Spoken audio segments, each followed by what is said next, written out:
You should answer the questions as you listen, because you will not hear the recording a second time. Listen carefully and answer questions 1 to 4.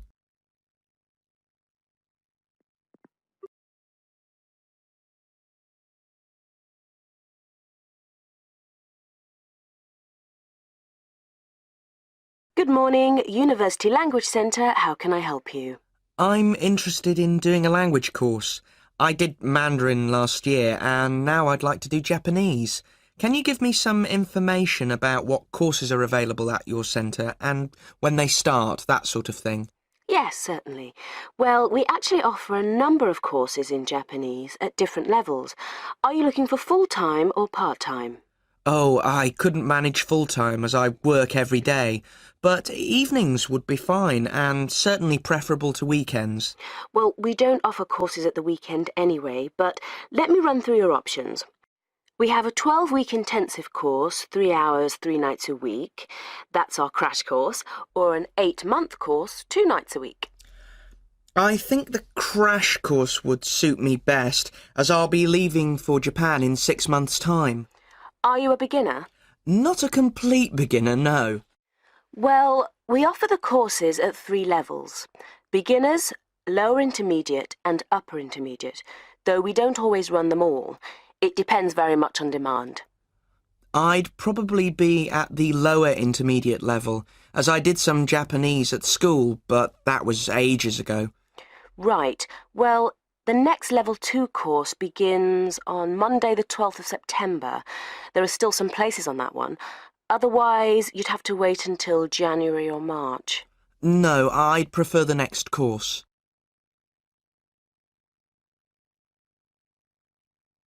Now listen to their conversation and complete the form. Right. Can I get some details from you then, so I can send you some information? Sure. What's your name? A family name first. Haggerty, Richard. Hagarty?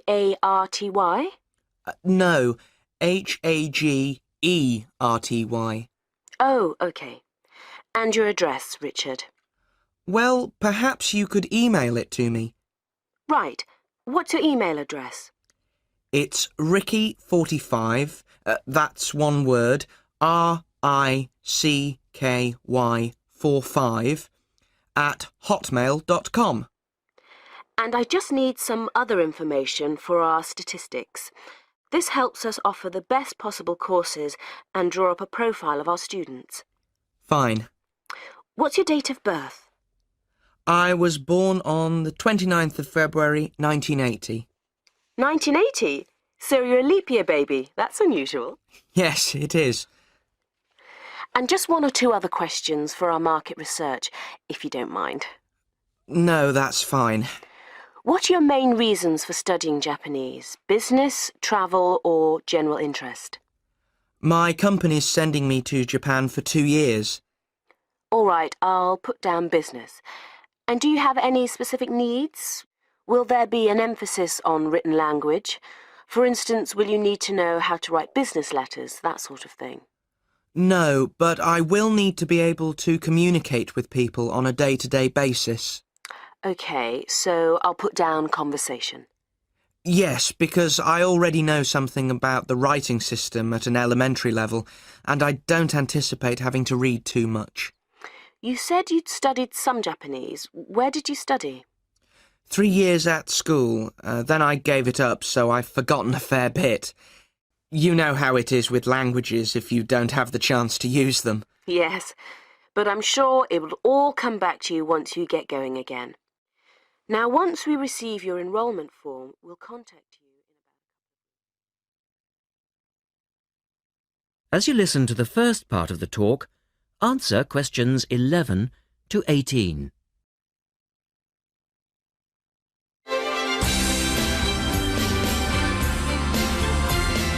And now for some information on local events and activities. A couple of announcements for art lovers and budding artists alike. First, a new collection of artwork is going on show to the public next month in the form of an artist's exhibition. The exhibition will include many different types of art, over 100 different pieces by 58 artists from the local area. It's being held at the Royal Museum, which, for those of you who are unfamiliar with the area, is located opposite the library in West Street, right on the corner. The actual address is number 1 Queen's Park Road. It isn't difficult to find. The exhibition will run for 9 weeks and will begin on the 6th of October and continue until the 10th of December. So there's plenty of time for you to go along and have a look, and I'm sure that will be worth doing. What will you see there? Well, amongst the items on display will be some exciting pieces of modern jewellery, furniture, ceramics, metalwork and sculpture. To give you some examples, local artist Kate Main will be there to discuss her collection of pots and bowls that she has made to resemble garden vegetables. They're the sort of thing that would brighten up any dining table and range from things like yellow cabbage-shaped bowls to round tomato-shaped teapots. Prize winner Cynthia Corse will also be there to talk about her silver jewellery, all of which she produced using ideas from the rural setting of her country home. Some of her rings are quite extraordinary and have beautiful coloured stones in them. Or, if you prefer sculpture, there's plenty of that too. Take, for example, Susan Cupp's sculpture of 25 pairs of white paper shoes. It sounds easy, but believe me, it looks incredible. All of these items, along with many others, will be on sale throughout the exhibition period. As part of the exhibition, there will be a series of demonstrations called Face to Face, which will take place every Sunday afternoon during the exhibition, and these will provide an opportunity for you to meet the artists.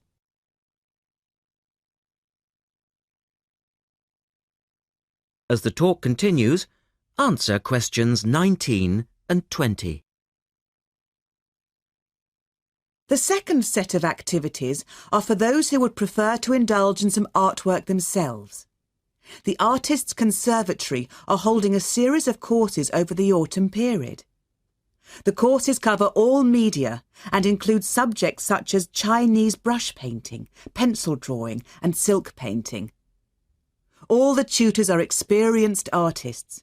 Course sizes are kept to a minimum of 15, and there will be plenty of individual assistance. All the sessions offer excellent value for money and the opportunity to relax in a delightful rural setting. Fees are very reasonable and include the use of an excellent studio and access to the art shop, which you will find sells everything from paper to CDs. And they also include the provision of all materials. For more information on dates, cost and availability, you should get in touch with the programme coordinator on 4592 839 584 or go direct to the website, which you will find is... Now listen to the first part of the conversation and answer questions 21 to 25. Complete the table showing different commands for different forms of dog training. So that research paper we have to do next, the one about how are different styles of training dogs, how do you think you'll approach writing it? You know, I've been thinking about it. I feel that the best way to write it is to divide the paper into 2 main parts. In the first part, we'd be analysing some examples of each style of training dogs. Right, what the styles are. After that we can talk about how each style can be used so that the dogs learn something different from each one. Indeed. Maybe we could draw a chart and compare examples of each style of training, one at a time. So the different kinds of training would be simple obedience training. There you would have things like teaching them to sit, stay in one place and so on. Right. So included in here would be simple audio commands like speak. Yes, basic commands are just spoken words, aren't they? And then there would be the more guard-oriented training, where the dogs are trained to know a specific place well. Patrolling and barking are probably the best examples, because most people have seen them in many places, especially in homes. And this would lead us to the attack dog training, which is physical as well as spoken, training the dog to knock someone down, and even biting if they have to. Right, so there's another category as well, sniffing dogs, which make up the searching category. I've read that in the UK, every major airport and government building has these dogs to search for all kinds of dangerous items. As you listen to the conversation, match A, B, C with the following forms of dog training. One has been done as an example for you. Listen carefully and answer questions 26 to 30. I can believe that. Well, we have a good list to build on. We're finally getting started now, so let's try to figure out when each type of dog training should be used. I guess we can start by trying to figure out the best situation for each type of dog training. What do you mean? What I mean is whether each type of training should be used with different kinds of dogs. We could use basic obedience training, for example, and ask whether it's more useful for a small dog, a medium-sized dog, and so on. In this case, I'd say obedience training is best with small dogs, because they tend to get excited easily, and this will help keep them out of trouble. OK, that makes sense. Then let's look at physical training. Even though some people think it's ideal for every breed of dog, I think it's better suited to the larger kinds. Small dogs usually just aren't smart enough to understand the physical commands, and they can even get hurt from them.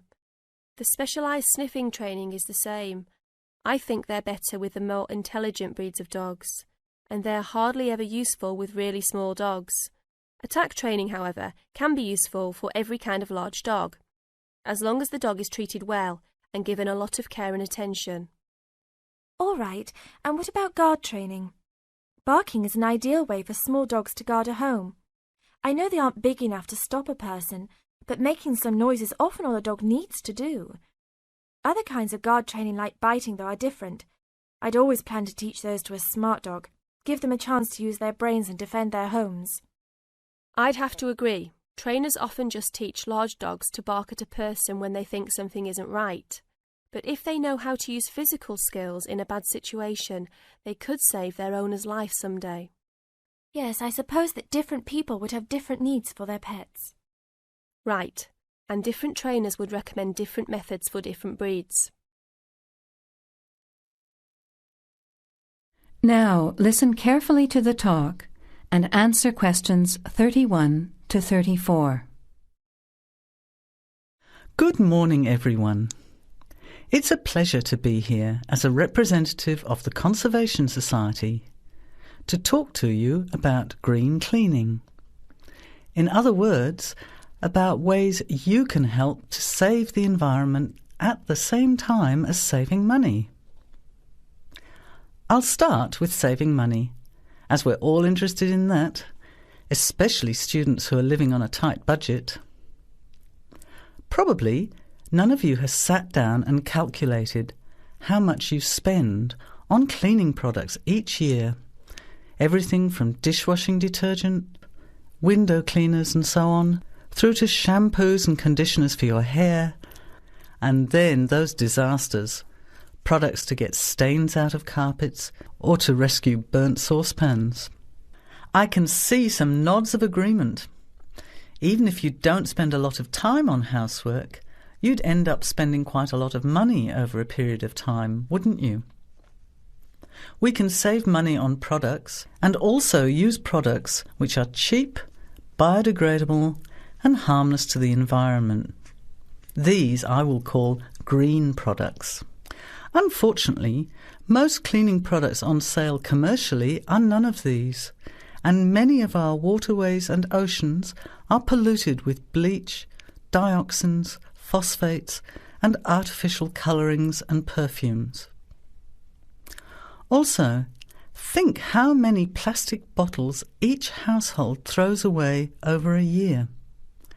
They'll still be around in landfill when you are grandparents. So we often feel there's nothing we can do to make a difference, but we can. The actual recipes are on handouts you can take at the end of the talk. The sorts of ingredients I'm referring to are things like bicarbonate of soda, eucalyptus oil, ammonia, vinegar, lemons, pure soap. Lastly, many people find they are allergic to modern products. So for all you asthma sufferers, keep listening. Nothing in these recipes should cause you any problems. An end to itching and wheezing. Now listen and answer questions 35 to 40. So, let's start with spills and stains. Soda water is wonderful as an immediate stain remover. Mop up the excess spill. Don't rub, but apply soda water immediately. It's great for tea, coffee, wine, beer and milk. As is salt or bicarbonate of soda, which will absorb the stain. Then vacuum when dry and shampoo if necessary. While we're talking about disasters, let's quickly look at some others that can be avoided. Bicarbonate of soda is wonderful for removing smells, especially in the fridge. An open box in the fridge will eliminate smells for up to 3 months. And those terrible burnt saucepans, either sprinkle with our good friend bicarb again and leave it to stand, or cover with vinegar and a layer of cooking salt. Bring it to the boil and simmer for 10 minutes, then wash when cool. Much cheaper than a new saucepan. Then there are heat rings on wooden furniture. Simply rub with a mixture of salt and olive oil, or for scratched furniture, use olive oil and vinegar. Now, let's look at general cleaning. First, the floors. If your floor covering is made of slate, cork or ceramic tiles or lino, it probably only needs a mop or a scrub with vinegar in a bucket of water. Carpets can be shampooed using a combination of pure soap, washing soda, cloudy ammonia and some boiling water. You put a small amount of this mixture onto the mark on the carpet, rub with a cloth until it lathers, and then wipe off the excess. A smelly carpet can be deodorized by sprinkling bicarbonate of soda on the surface, leaving overnight, and vacuuming off the next day. Cleaning in the kitchen, bathroom and toilet is the next section.